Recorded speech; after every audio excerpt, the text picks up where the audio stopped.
at the Poetic Chat and Chew. Come on and make new friends with fun never ends at the Poetic Chat and Chew.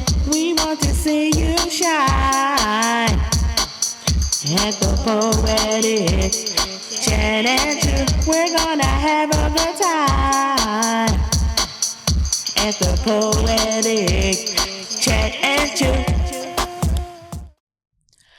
Welcome to the Poetic Chat and Chew, the show where you are the star. Today, our honored guest is Mr. Anthony DeFlorio, radio personality and comedian. Today, he is going to grace us with his stylings of comedy. Well, I'm Poetic Chat and Chew. I love the chews. I mean, I haven't had a brioche bun in a while, and I just love your library here. Can I borrow one of these books maybe when we're done? Maybe. We'll see. Okay. I have. You know how I feel about my books. Yes, ma'am. Yes. Okay. I have to ask, how would you categorize your style of comedy? Well, it's very classic.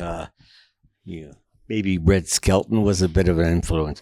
But to be perfectly honest, I would say it's observational. I walk around in the real world and I see people and pets and things and I say, wow, that's really cute. And then I just take it a little further to the absurd and I think it's pretty funny. I can't speak for everybody else, but I think it's pretty funny. Oh, okay. So, going back to like Red Skelton and I don't know, I wasn't born. Jackie Gleason. Okay, we'll give you that. Yeah. Red Skelton, I do remember seeing like on Ed Sullivan. Oh yes, shows like that. I did it yesterday on my radio show. Oh, cool. 3 hours of all the clips, the live performances. It's like he was co-hosting the show with me. That sounds interesting. Yeah. But like comedy is a fickle thing. I think it's quite a fickle profession. 1 minute you're the hottest thing on the planet, and the next thing, I don't know, man. Yeah, I think karaoke's better. Well, karaoke is the same way. 1 minute you're hot and next minute you're not, but comedy has taken on like such a different personality. And since you have clean or Christian, that's what they're calling it now. Oh, really? Well, it's both or either. Christian comedy or clean comedy. Oh, I'll tell you, every Sunday I listen to the readings and there's so much material there. I mean, Jesus, last week, a guy talks to Jesus. He says, can you help me solve the problem with my brother? So I'm thinking, Jesus, I clear the blind and the lame, and I raise people from the dead, and you want me to arbitrate? Go get a lawyer. The Hebrews were really, really they're very testy, Okay. Okay. And where would you okay, you mentioned that the style of comedy is clean, and you draw your inspiration from everything? Pretty much real life. I'll get up and think of something. I'll see something on TV. I'll watch, I'll look and I'll see like the multitasking parents, He's got the coach with the baby. The daughter's got her bicycle. The dog's on the leash and they're watching the phone all at one time. I guess that would make for a good comedy sketch, because people are making fun of like how families don't communicate anymore. So you got the baby with the little tablet. Yeah. And, the family, they're like, what's for dinner? I don't know. They're typing it in. Yeah. I don't know. Well, the one thing I don't get is where you talk into the phone to send a text. Mm-hmm. Why can't you just talk to the person? Exactly. So like you said, there's comedy there. That's a good sketch right there. And here at Philly Cam, yes. you have encouragement for everybody. It's really great. And I like working here. I met you last year when we did our award-winning short film. Yes. GPS. Yes, GPS. I've got a whole routine on GPS, too. That was good. Yeah. That was, I have to admit. Check it out on our YouTube page of Philly Cam. Yes. Okay. It was fun. Mm-hmm. And it was loaded with comedy stuff that y'all didn't say. Mm-hmm. But we had a ball doing it. Mm-hmm. I know I did. And I tried to keep a straight face through the whole thing. I tried. Should we give away the secret of GPS? No. Okay, we won't. Let's just say you're going to see something that doesn't happen in real life. Yes. I don't drive, folks. I don't know how. That's just one. There's a whole lot of other stuff in there y'all don't know about. I don't drive. I don't know how. Yeah, that was funny. I did get a lot of calls and texts, claiming that, see, you lied to us. And I'm like, no. That was all Hollywood magic there. Or, excuse me, Philly Cam magic. Yes. Who needs Hollywood? We got lots we of have talent our own right magic. Here. Yeah. Okay. So, when did you first learn or get the yearnings to do comedy? I wouldn't say it was a yearning. I was always funny and I always watched things. However, when it seemed like I had an awakening around 2020 where my creativity just returned. Everything else shut down and I opened up and I started writing bits and things and books and everything. And then I decided, well, you know what? Once they open up, I'm going to take some classes. I took some classes, did a showcase, but I haven't really pursued stand-up that much. I took some storytelling classes, which were good, did a couple of storytellings, and now I'm taking musical, what do they call that? Cabaret currently. Yeah, which is interesting. And that's kind of funny, too. So my playlist is the entire 20th century. So I'll be walking around here and just burst out into a tune, and the staff will say, where'd you hear that song? So it's all part of the same thing. I do parodies, too. Lots of parodies, and it's kind of a little mixture of a lot of different things. But I haven't been too much into the comedy club scene because they're kind of depressing. I don't really hang at bars or clubs unless somebody urges me to go, like to do karaoke. If somebody should happen to say, I'm going to be here like Tuesday night, so if you want, you can show up and, I'll help you. So that's nice, but I don't really hear that. Oh, okay. Well, I'll try to be a little bit more inviting. Okay, I'll extend the invitation. Yes. I'm sorry. That's okay. Because I haven't done karaoke in a while. Yeah, so. Well, sometimes, it's hot, it's night. You want to just stay home and watch TV? Yeah, exactly. That's what exactly happened. It got hot, and I said, "Nope, I ain't leaving my air conditioner. It's my best friend. Why should I leave it? It doesn't boo me." No, that's true. That's true. But in the future, the invitation. We'll get to it. Okay. Yeah, in the future, when the weather sets. Yes, I have a presentation for you from the Philadelphia Karaoke Convention. We'll have to do that in the second segment. Okay. As Philadelphia's finest karaoke singer. All right. Okay. I'm looking forward to it. Okay. I am looking forward to it. So I know this is Poetic Chat and Chew, and I just love chewing on these delicious desserts here. And the burger is fire. I think it's flame broiled too. Yeah. I think so too. Yeah. Burger King couldn't have done it better. No. So I do have a few poems that I've written through the many, many years that I've spun around the planet. Mm-hmm. It goes back. This one goes way back, and it's actually the year is in the first line. It's called it's called The Gas Station. It was the 1st of April in 81. The semester we hated was almost done.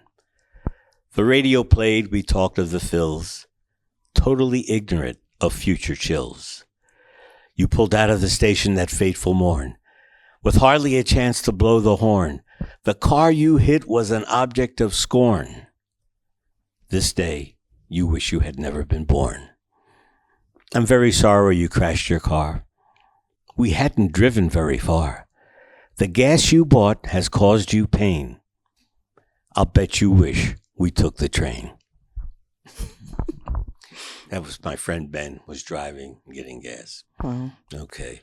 And then there was one a few years later when I first got some help. Mm-hmm. And it's called Ode to Prozac.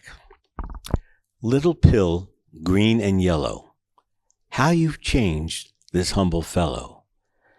The things I do have astounded me, but is it you or is it me? It's 2 poems. Some of them are actually parodies. Okay. I was in the Acme, and I'm going around with my cart, Mm-hmm. and I'm in one aisle, and I make a left. Somebody else, lady, makes a right turn, and we bang. So, of course, we spend the next 5 minutes saying I'm sorry to each other. But then I see she's got some items similar to mine. And I'm thinking, this person has my same taste in food. So that inspired me to take the old Sinatra song, Strangers in the Night. And it was inspired by Paul Schaefer on the David Letterman show, Okay. who had a segment called Supermarket Finds, Exchanging Glances, Supermarket Finds. What were the chances we be buying food before the night was through? Something in your smile was so exciting. Something in your cart was so inviting. Something down the aisle told me I must buy. You know, I don't have anything with that. Like, I've heard stories that Alexa is watching you. I mean, like, do you feel as though, like, it may say hello, all nice and syrupy? Yes, so actually, like, I don't know Siri because I'm not an Apple person. I'm a Microsoft and a Android person. But I do have a good relationship with Google Assistant. Okay. That's not nice. I mean, she's G-A. Hey, Google. I said, well, I'm going to call you Gia. G-A. She should have a name like everybody else. You know, so it's a transactional relationship, but we get along right. And she doesn't like say, recalculating, or make a left turn up here.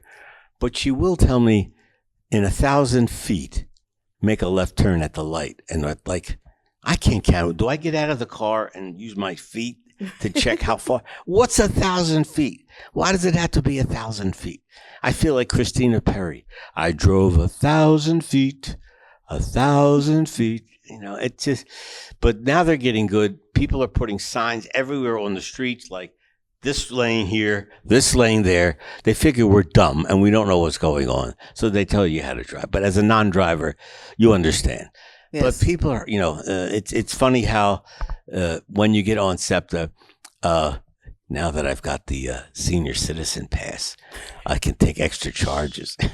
Well, I mean, you're too young for that, I know. But yeah, I mean, that's the only advantage you have. You don't have to pay to get on in there anywhere, as long as the bus comes. And the app now shows you exactly where the bus is. It shows you going up the street. So you have no excuse for missing your bus if you use the app. And next thing I know, this thing comes up. I'm like, oh, thank you. Maybe. Well, you know, the other thing is there's so much choice in the supermarket. Now I've been reading about ADHD. That's the new big thing. Yeah. You got every YouTube, you've got like ads, and it's like there's just too much choice. If I go to Subway, I don't want to decide what I have to eat. I want to pick out a number. Give me a number 6 because it tells you what's supposed to be in there. Right. And then the lady goes, "What kind of cheese do you want?" I said, "Just turn around and look at the board. Yeah. Just give me a number 6. I don't want to decide what I need." Or like, didn't coffee used to just be regular and decaf? All right. Well, we've chatted, we've chewed, we've got books, we drank. We're all ready. We're all set for the show. Right. Okay. So we'll be right back, okay, after this break. Welcome back to the Poetic Chat and Chew. Now we are at our performance portion of our show. So, without further ado, welcome to the stylings of Mr. Anthony DeFlorio. Thank you, Miss Shelley Fresh. And believe me, she's really not that fresh. That's just the name. Thanks a lot. Anyway, they say you can't do prop comedy anymore. Well, I'm here to tell you they're wrong. Did you know that they are bottling,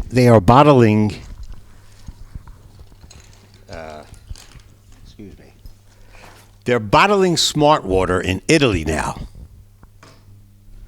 That's from the plant in Pisa.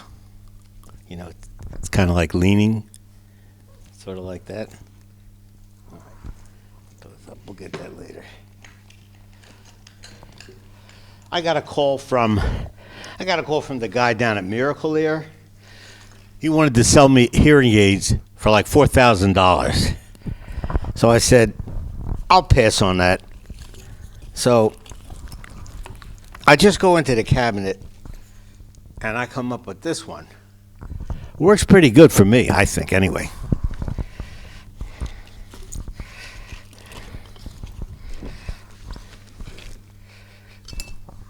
You got to have both ears. So you can't just get one because they're going to charge you. Anyway, so I'm up in a zoo visiting in Syracuse, right? And you go into the amphibious section, and there's like a place where they got all the lizards. So I look on this thing there, and it says, in the wild, they eat this, they eat that, blah, blah. In captivity, they eat crickets and wingless flies. So I'm thinking, how the heck lazy can these lizards be that they can't catch the flies on their own? So suppose you're working, you just started a job at the zoo. And then you go to say, do I get to go pet the goats and all? No, you got to pick the wings off the flies. I don't want to do that. Well, somebody's got to do it. The lizards are not going to eat these flies unless they got wings on them. So that's the kind of thing that happens when you're working at the zoo. Let me see here. Oh.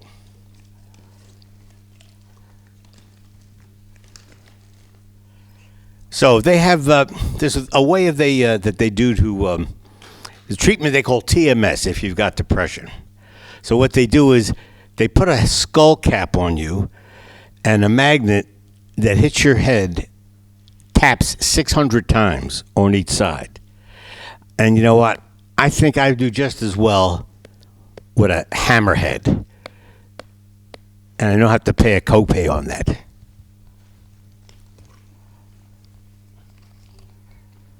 So one time I'm at the zoo and I get an idea. And I'm thinking,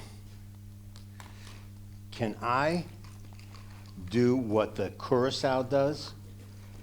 Now the curassow is a bird, a tropical bird, that wears a bike helmet. So it has its own, and it eats little rocks and pebbles for digestion.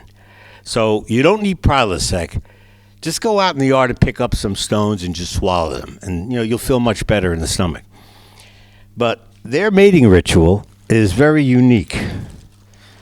The curassow, the male curassow, will take a piece of bark, like a piece of tree, and he'll stick it in his mouth, and then he'll walk it over to the female curassow.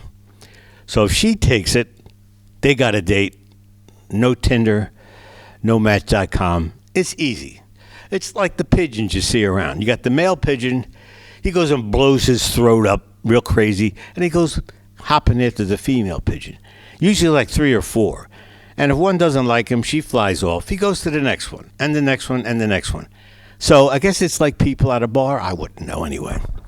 So they have been problems with people on the internet who have been, posting pictures of their engagement rings. And one lady posted a picture, and her ring. People are writing in. It goes viral. It's too big. It's too small. It's too big. It's too small. Everybody's got an opinion.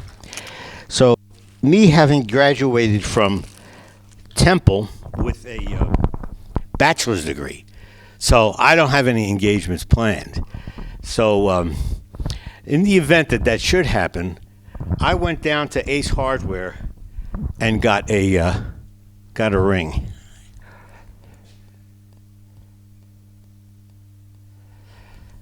So in the event, I'm not going to invest in anything big time like that. So the other thing that I happen to notice, everybody with these fake IDs. So I got one. My alter ego is Mr. John Doe. And Mr. Doe, this is so I don't get carded. If I go into a place, they say, "Oh, you're too old." So they throw me out. I was mentioning about trying to, just things that I observe, people walking around on the streets. I know, especially with this hot summer days, people wear a lot less clothes. And I have no real opinion on it, but it looks like people are walking around like they just were extras from Night of the Living Dead. It's not the zombie apocalypse. It's the tattoo apocalypse. They are everywhere. I think they're going to put that in the next mental illnesses, tattoo mania. Then you could go to the hospital. You can get charged. You get the insurance will pay for it. So anyway, as an Italian, it offends my sense of ethics and beauty. You didn't see Leonardo putting a mustache on a Mona Lisa. You don't see the great masters putting tats everywhere. In fact, the Venus de Milo? That guy, that was a Greek statue. It really is Aphrodite. He was so opposed to her getting sleeves that he ripped her arms off. Said there's no way she's going to get a sleeve. This is her after she had to get a permanent. So, and people get they get upset about that. So, anyway, let me get to my piece de resistance. That'll be in character.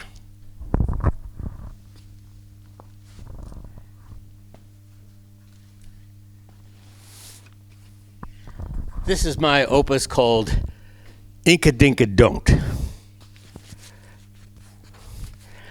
So I'm walking down the street. I come up to this lady. She's got a leather vest on and a corduroy and a shirt. So I say to her, "Lady, that's a nice shirt." And she goes, "That ain't a shirt, you dope. Those are my sleeves." So I keep walking. Next block, I get to a guy. His legs. I said, "Pal, it looks like you've been in an accident. What's up with all those bruises?" He goes, "They're my tats." I say, "Well, how can you see them on the back of your legs?" He says, "Get out of here." So I keep walking. I get to the next light, and the lady's there. She's got beautiful legs, beautiful tats on her legs. I said, "Lady, that's a great, I guess you call them pants?" She goes, "No, these are my Colette Stein leggings." I'm mortified. So I keeps going. Next block, I'm at the tattoo joint. This lady's there. She's wearing a bodysuit, head to tail. She goes, once you get one, you can't stop. I said, "Really?" She goes, "Yeah, each one tells a story." So I says to her, "Well, why don't you write a book?" She kicks me out. So I go down the street. I stop in at the Undertaker's. I see Vic outside. I said, "Vic, what are you doing out here? He says, I'm cremating somebody, and you can't cremate at the same time because the ink is going to cause a toxic fume. I said, geez. Well, and don't you get any people that still get buried in a casket? He goes, yeah. He goes, in 5 years, the only thing left, skull and bones, your breast implants, and your tattoos. They never disappear. I said, no kidding. He goes, and what, if you, sharks and lions will not eat tattoos because it's like spoiled meat. They don't like the taste of it. Even like cannibals won't do it. It's like got that metallic taste. So I said, gee, that's good to know. So I finally get to the club. Then I decide, I start writing this tune. And then I said, you know what? I'm going to sing this one tonight. It goes like this. Dun, dun, dun. Think before you drink. 'Cause if you drink, you're going to ink. No, no, no, no, no, no, no. Lose your hearing. Tattooing. Think before you ink. 'Cause if you ink, you're gonna stink. You'll get your skin all ruined. Bum, bum, bum. Hey, what's black and blue and red all over? A fresh tattoo. So think before you ink, and then don't ink. Da da da. Well, that's the show, folks. I hope you've enjoyed it. Da da da da da da da da. Okay. That was the musings of Mr. Anthony DeFlorio. Give him a round of applause, folks. Thank you very much. And thank you for coming to the Poetic Chat and Chew. See you next time. And as always, love, peace, and kisses.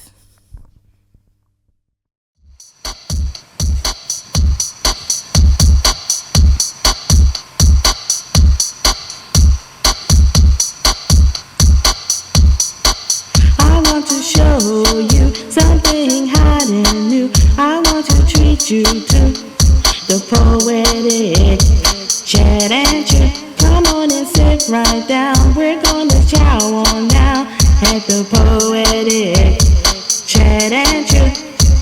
Food, folks, art and things. A good time without losing your purse strings. All we want to do is bring out the hardest in you. Poetry, cooking, draw, dance, or sing. This is the place to show off your thing. Oh, come on and have your say. Become a star today at the Poetic Chat and Chew. Come on and make new friends where fun never ends at the Poetic Chat and Chew. We want to see you shine at the Poetic Chat and Chew. We're gonna have a good time at the Poetic Chat and Chew. Hope to see you there.